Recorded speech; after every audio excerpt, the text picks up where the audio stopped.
दोस्तों, इस बार संयुक्त राष्ट्र की बैठक में कुछ अहम घटनाएं सामने आई हैं। प्रधानमंत्री नरेंद्र मोदी और अमेरिकी राष्ट्रपति डोनाल्ड ट्रंप के बीच बातचीत और हर महत्वपूर्ण मोड़ पर विदेश मंत्री एस जयशंकर की भूमिका, सब कुछ सिर्फ सामान्य बातचीत नहीं था। क्या सच में अमेरिका ने भारत को यूएन की अहम बैठक से अलग रखा? इसके पीछे क्या रणनीति थी और इसका असर भारत और दुनिया की पॉलिटिक्स पर कैसे पड़ेगा? वीडियो के अंत तक बने रहिए, क्योंकि हम आपको विस्तार से बताएंगे कि यह घटना भारत की वैश्विक स्थिति और ग्लोबल पावर बैलेंस पर क्या मायने रखती है। दोस्तों, आमतौर पर संयुक्त राष्ट्र के गलियारों में कैमरे सिर्फ औपचारिक पलों को कैद करते हैं। मुस्कुराते हुए नेता, हाथ मिलाते हुए प्रतिनिधि और प्रेस रिलीज में सब कुछ सामान्य दिखाया जाता है। लेकिन इस बार माहौल बिल्कुल अलग था। इस बार टेबल पर रखे मुद्दे सिर्फ भाषणों या औपचारिक बातों तक सीमित नहीं थे। चर्चा इस बात पर थी कि आने वाले 30 से 40 साल तक दुनिया किसके इशारों पर चलेगी, किसके पास टेक्नोलॉजी का कंट्रोल होगा, डेटा किसके हाथ में रहेगा और कौन से देश सिर्फ ग्राहक बनकर रह जाएंगे।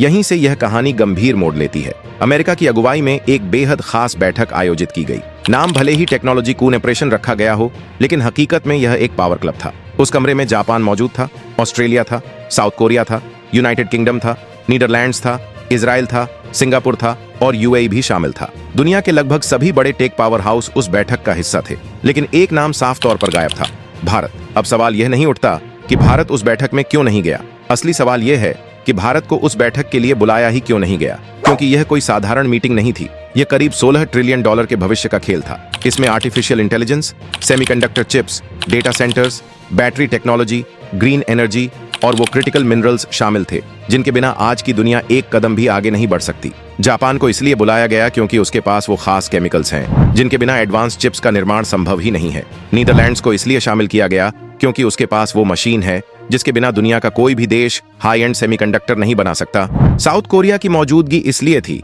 क्योंकि वहां दुनिया की सबसे ताकतवर मेमोरी चिप कंपनियां हैं। ऑस्ट्रेलिया को इसलिए जगह मिली क्योंकि उसके पास लिथियम, कोबाल्ट और रेयर अर्थ मिनरल्स का विशाल भंडार है। उस कमरे में बैठे हर देश की मौजूदगी के पीछे एक ठोस और रणनीतिक वजह थी। और अब बात भारत की। सवाल यह है कि भारत 3 के पास क्या नहीं है? दुनिया का सबसे बड़ा युवा वर्ग, सबसे तेजी से बढ़ता डिजिटल मार्केट, सबसे अधिक डेटा और सबसे सस्ता, स्केलेबल और कुशल टैलेंट। इसके बावजूद भारत उस टेबल पर मौजूद नहीं था। यही वो बात है जो सबसे ज्यादा चुभती है। यही संकेत है जिसे हल्के में लेना सबसे बड़ी भूल होगी। इसी बीच एक महत्वपूर्ण घटनाक्रम होता है। प्रधानमंत्री नरेंद्र मोदी और अमेरिकी राष्ट्रपति डोनाल्ड ट्रंप के बीच फोन पर बातचीत होती है। बाहर से देखने पर यह सामान्य लगती है। ट्वीट आता है, my dear friend Donald Trump. शब्दों का लहजा दोस्ताना है, नरम है, लेकिन असली संकेत शब्दों में नहीं बल्कि खामोशी में छिपे होते हैं। व्हाइट हाउस की तरफ से कोई बड़ी प्रेस ब्रीफिंग नहीं होती, कोई जॉइंट स्टेटमेंट नहीं आता, बस एक लाइन आती है कि बातचीत हुई।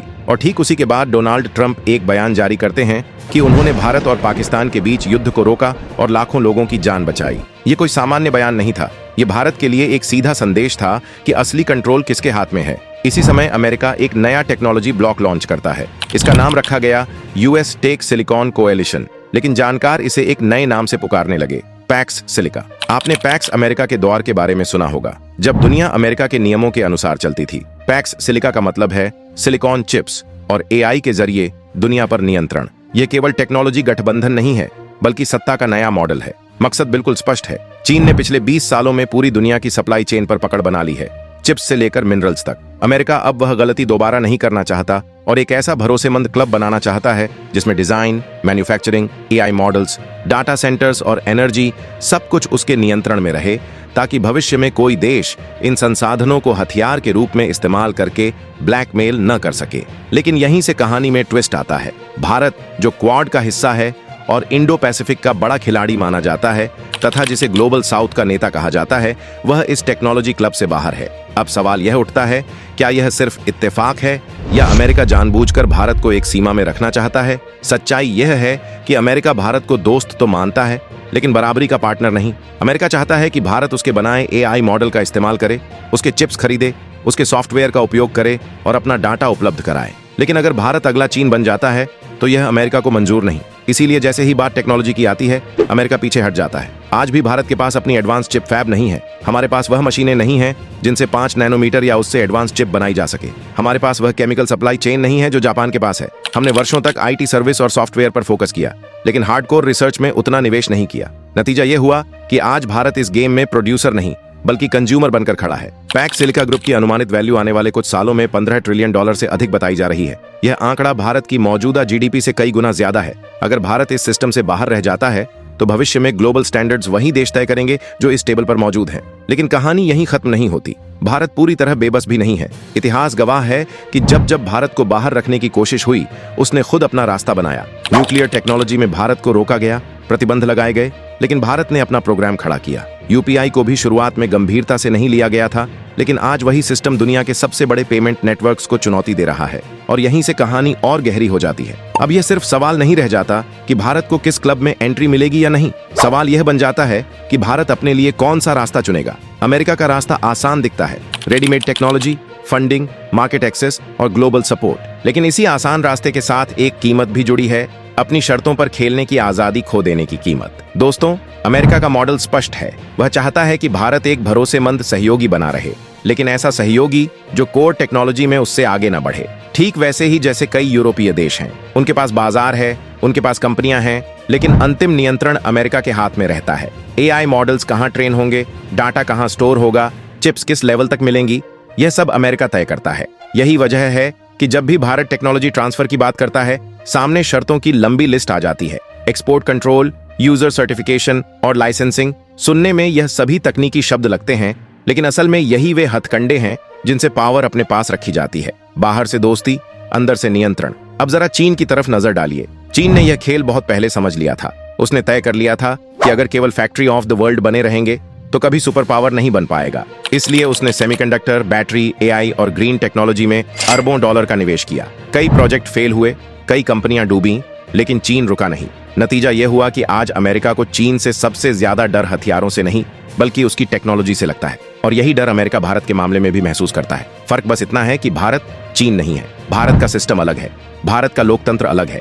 भारत की ताकत सिर्फ सरकार नहीं है, बल्कि उसका समाज, उसका टैलेंट और उसका स्टार्टअप इकोसिस्टम है। भले ही भारत में फैसले धीरे धीरे होते हों, लेकिन जब दिशा तय हो जाती है, उसे रोकना आसान नहीं होता। आज भारत में सैकड़ों डीप टेक स्टार्टअप उभर रहे हैं। कोई एआई एल्गोरिदम पर काम कर रहा है, कोई चिप डिजाइन पर, कोई क्वांटम कंप्यूटिंग पर। भले ही भारत अभी मैन्युफैक्चरिंग में पीछे है, लेकिन डिजाइन और सॉफ्टवेयर के क्षेत्र में भारत की पकड़ लगातार मजबूत होती जा रही है। दुनिया की ज्यादातर बड़ी चिप कंपनियों में जो दिमाग काम कर रहा है, उनमें बड़ी संख्या में भारतीय इंजीनियर शामिल हैं। अब सवाल यह उठता है कि क्या भारत इस प्रतिभा को अपने सिस्टम के साथ जोड़ पाएगा, या फिर यह हमेशा विदेशी कंपनियों के लिए काम करता रहेगा। यही वह निर्णायक मोड़ है जहां से भारत या तो गेम चेंजर बनेगा या फिर गेम का सिर्फ हिस्सा बनकर रह जाएगा। अब बात करते हैं डाटा की। 21वीं सदी का असली खेल डाटा है, और इस मामले में भारत दुनिया के सबसे अमीर देशों में से एक है।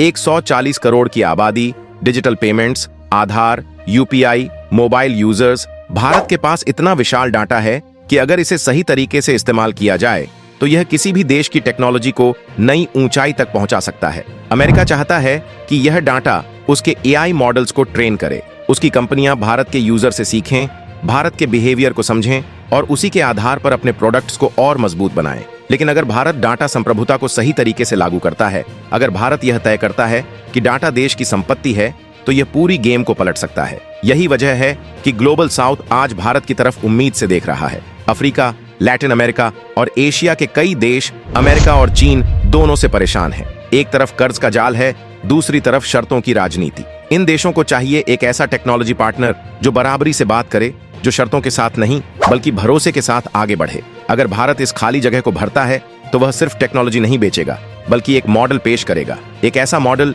जिसमें विकास के साथ सम्मान भी होगा। और यही बात अमेरिका को सबसे ज्यादा परेशान करती है, क्योंकि अमेरिका जानता है कि अगर भारत ग्लोबल साउथ का टेक लीडर बन गया तो पैक्स सिलिका का एकाधिकार टूट सकता है। यही कारण है कि भारत को पूरी तरह अंदर भी नहीं लिया जा रहा और पूरी तरह बाहर भी नहीं। यह एक रणनीति है, कंट्रोल्ड इंक्लूजन। न पूरी दोस्ती, न खुली दुश्मनी। लेकिन इतिहास गवाह है कि भारत को कभी भी लंबे समय तक सीमाओं में नहीं बांधा जा सका, चाहे वह गुटनिरपेक्ष आंदोलन हो, 1971 का युद्ध हो या फिर परमाणु परीक्षण। हर बार भारत ने वही किया जो उसके हित में था, चाहे उस समय पूरी दुनिया नाराज क्यों न हुई हो। आज फिर वही क्षण सामने है, लेकिन फर्क बस इतना है कि इस बार हथियार और मिसाइल नहीं, बल्कि चिप्स और एल्गोरिदम है। आने वाले कुछ साल यह तय करेंगे कि भारत सिर्फ एक बड़ा बाजार बनकर रह जाएगा या फिर वह नियम बनाने वालों की कतार में शामिल होगा। यह फैसला केवल सरकार ही नहीं कर सकती। इसके लिए उद्योग को रिस्क लेना होगा, शिक्षा को रिसर्च से जोड़ना होगा और समाज को यह समझना होगा कि शॉर्टकट से सुपर पावर नहीं बनाई जा सकती। अगर भारत इस मौके को पहचान लेता है तो आज पैक्स सिलिका से बाहर रहना कल भारत की सबसे बड़ी ताकत बन सकता है, क्योंकि जो देश सिस्टम से बाहर रहकर अपना रास्ता खुद बनाता है वही असली गेम चेंजर बनता है। और अगर भारत यह अवसर खो देता है तो आने वाले दशकों तक उसे दूसरों के बनाए हुए एल्गोरिदम पर चलना पड़ेगा। दोस्तों, यही वजह है कि यह कहानी सिर्फ भारत और अमेरिका की नहीं है। यह कहानी है एक नई दुनिया के निर्माण की, एक ऐसी दुनिया जहां ताकत की परिभाषा बदल चुकी है। और इस नई दुनिया में भारत क्या भूमिका निभाएगा, यह अब भारत के हाथ में है। अब फैसला आप भी करें, क्या भारत किसी और की बनाई टेकलाइन पर चले या फिर अपना अलग रास्ता अपनाकर दुनिया को चौंकाए। क्योंकि जियोपॉलिटिक्स में कोई स्थायी दोस्त नहीं होता, सिर्फ स्थायी हित होते हैं, और भारत का हित इसी में है कि वह अपने फैसले खुद ले। इस लेख में कई बिंदु ऐसे हैं जिनकी कोई आधिकारिक या विश्वसनीय पुष्टि मौजूद नहीं है। उदाहरण के लिए, अमेरिका द्वारा लॉन्च किए गए कथित यूएस टेक सिलिकॉन कोएलिशन और इसे पैक्स सिलिका कहे जाने का दावा किसी भी सरकारी या अंतरराष्ट्रीय स्रोत से सत्यापित नहीं हुआ है। इसी तरह संयुक्त राष्ट्र की बैठक में भारत को जानबूझकर न बुलाए जाने, बैठक में शामिल देशों की रणनीतिक भूमिका और $16 ट्रिलियन के भविष्य का खेल जैसी बातें भी आधिकारिक तौर पर प्रमाणित नहीं है। इसके अतिरिक्त यह दावा कि डोनाल्ड ट्रंप ने भारत और पाकिस्तान के बीच युद्ध रोका और इसे भारत के लिए संदेश माना जाना चाहिए, इसका कोई आधिकारिक रिकॉर्ड या प्रेस रिलीज उपलब्ध नहीं है। इन सभी बिंदुओं का आधार या तो मीडिया रिपोर्ट, विश्लेषक अनुमान या अफवाह हो सकता है। इसीलिए इन जानकारियों को अनौपचारिक, अनुमानित या विश्लेषणात्मक दृष्टिकोण से ही लिया जाना चाहिए और इन्हें सत्यापित तथ्य या आधिकारिक निर्णय के रूप में प्रस्तुत नहीं किया जा सकता। दोस्तों, अगर आपको यह वीडियो पसंद आया हो तो लाइक बटन दबाना बिल्कुल मत भूलिए, क्योंकि आपका एक क्लिक हमें बताता है कि आप हमारे कंटेंट को पसंद कर रहे हैं। और हाँ, हमारे चैनल को सब्सक्राइब जरूर करें ताकि आप हर नए वीडियो की सबसे पहले अपडेट पा सकें और कोई भी अहम जानकारी मिस न करें। साथ ही इस वीडियो को अपने दोस्तों और परिवार के साथ शेयर करें ताकि वे भी इस महत्वपूर्ण जानकारी से अवगत हो सकें। आपके कमेंट्स और सुझाव हमारे लिए बेहद महत्वपूर्ण हैं। हमें बताएं कि आपको कौन से विषय पर और वीडियो चाहिए। याद रखिए, आपका समर्थन हमें प्रेरित करता है कि हम ऐसे ही और रोचक, सच और गहन विश्लेषण वाले वीडियो बनाते रहें। तो देर किस बात की, लाइक, सब्सक्राइब और शेयर करना बिल्कुल मत भूलिए और जुड़िए हमारे साथ इस यात्रा में, जहां हम आपके लिए लाते हैं हर बार नई और महत्वपूर्ण जानकारी। धन्यवाद।